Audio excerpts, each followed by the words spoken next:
Hey guys, வாங்க ஒரு mini vlog பார்க்கலாம். ஸோ திருவாரூரில் உள்ள பீஸா பேரடைஸ்னு ஒரு புதுசாக எப்போ ஓப்பன் பண்ணாங்கன்னு தெரியல. பட் நாங்கள் இந்த ஃபர்ஸ்ட் டைம் போகிறோம். ஸோ அங்கே போயிட்டு நாங்கள் என்ன ஆர்டர் பண்ணலாம் அப்படின்னு சொல்லிட்டு மெனுவை திருப்பி பார்த்தோம்.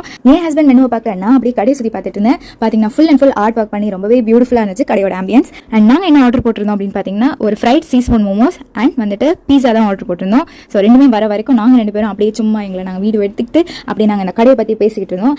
அண்ட் நம்மளோட சீஸ்பூன் மோமோஸும் வந்துருச்சு. இதில் பார்த்தீங்கன்னா 5 பீஸ் வச்சிருந்தாங்க. கொஞ்சம் குவான்டிட்டி அதிகமாக வச்சிருந்தா இன்னும் நல்லா இருந்திருக்கும்னு நினைக்கிறேன். பிகாஸ் சுட சுட டேஸ்ட் வைஸாக நல்லா இருந்துச்சு. குவான்டிட்டி இன்னும் கொஞ்சம் அதிகமாக வச்சிருக்கலாம் ப்ரைஸ் ஏற்ற மாதிரி. அண்ட் நாங்கள் ரெண்டு பேரும் அதை மாற்றி சாப்பிட்டதுக்கப்புறம் அடுத்தது நம்மளோட பீஸா வந்துட்டு வரதுக்கு கொஞ்சம் டிலே ஆச்சு. அண்ட் அதனால நாங்கள் மோமோஸ் சாப்பிட்டு கொஞ்சம் நேரம் வெயிட் பண்ணோம். ஸோ நம்மளோட பீஸா வந்துருச்சு. வந்ததுக்கப்புறம் அதையும் நல்லா சீஸியாக அப்படி எடுத்தோம். அழகாக சீஸியாக வந்துச்சு. எனக்கு ரொம்ப சாட்டிஸ்ஃபைங்காக இருந்தது. இந்த ஷாப் எங்கே இருக்குது அப்படின்னு பார்த்தீங்கன்னா திருவாரூரில் பெரிய கோவில் பேக் சைட் பீஸா பேரடைஸ்ன்னு சொல்லிட்டு ஒரு பெரிய ஷாப் இருக்கு. ஸோ உங்க எல்லாத்துக்குமே முக்கால்வாசி தெரிஞ்சிருக்கும்னு நினைக்கிறேன். ட்ரை பண்ணாதவங்க போய் ட்ரை பண்ணி பாருங்க. அண்ட் இந்த மாதிரி என்னென்ன கடலாம் இருக்குன்னு போய் நாங்கள் டேஸ்ட் பண்ணி உங்களுக்கு நாங்கள் ரிவ்யூ சொல்கிறோம். பாய்.